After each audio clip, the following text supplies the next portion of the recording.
皆さん、こんにちは。အားလုံးပဲမင်္ဂလာပါ။ဒီနေ့ကတော့ချုံးနဲ့စုခွန်းအတန်ထွက်လေးတွေကိုလေ့လာကြည့်ကြတော့မှာဖြစ်ပါတယ်။အဲ့တော့ဒါတွေကလေဒီအတန်ရှည်ဆွဲတာလေးပေါ့နော်။အတန်ရှည်ဆွဲတာလေးရဲ့ဒီအတန်ဖြည့်တာပေါ့နော်။ဒီအတန်ဆောင်းတာလေးရဲ့ဖြစ်ပါတယ်။အဲ့တော့ဒီမှာဆိုလို့ရှိရင်ရိုမာကြီးနဲ့ရေးတဲ့ဟာလို့ပေါ့နော်ဒီလိုအင်္ဂလိပ်စလုံးလေးနဲ့အတန်ထွက်ရေးတဲ့ဟာမှာဆိုရင် तू က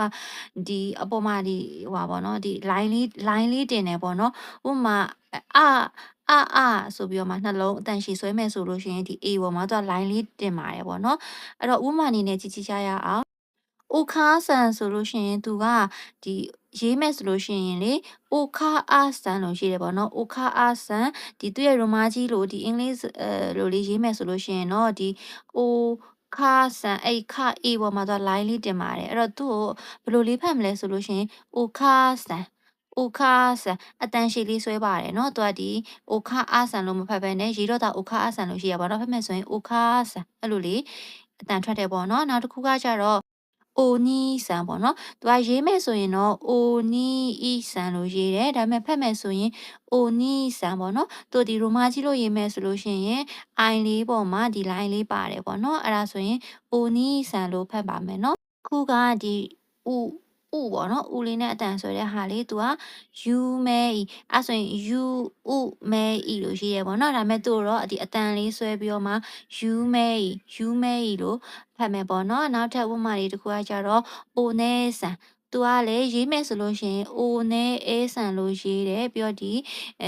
ရိုမာကြီးလို့ဆိုရင် e ပေါ်မှာကြတော့ဒီ line လေးတင်ထားတယ်ပေါ့နော်အဲ့တော့ဖတ်မယ်ဆိုရင် o နဲ့ဆန်ဆိုပြီးတော့မှအတန်လေးဆွဲပြီးတော့မှဖတ်တယ်ပေါ့နောက်တစ်ခုကကြတော့ဒီ O နှလုံးပေါ့နော် O ရေးတော့ကြတော့ O ခီပေါ့နော်ဒီ O နှလုံးလေးနဲ့ O ခီလို့ရေးတယ်ဖတ်မယ်ဆိုရင်တော့ O ခီပါနော်နောက်တစ်ခုကကြတော့ O တိုးဆန်နော်သူကကြတော့ရေးမယ်ဆိုရင် O တိုးဥဆန်လို့ရေးတယ်ဒီဥလေးပါမယ်ပေါ့နော်အဲ့ဒါဆိုအတန်လေးဆွဲပြီးဖတ်မယ် O တိုးဆန်အဲ့လိုလေးဖြစ်ပါမယ်နော်နောက်တစ်ခုကကြတော့ဒီစွအသေးလေးကိုဖတ်တဲ့အတန်လေးပေါ့နော်သူရေးမယ်ဆိုလို့ရှိရင်လေဒီစွအသေးလေးပေါ့နော်ဟိုပါပေါ့ဒီပုံမှန်စလုံးရဲ့ဒီအလယ်လောက်လေးမှရေးတဲ့ဟာလေးပါသူကတော့အတန်လေးဖိပြီးတော့မှဖတ်ရမယ်ပေါ့နော်ဥပမာဆိုလို့ရှိရင်အမှ keep ပူဆိုလို့ရှိရင်သူက key ကိုအောက်ကစွအသေးလေးပါမယ်အဲ့တော့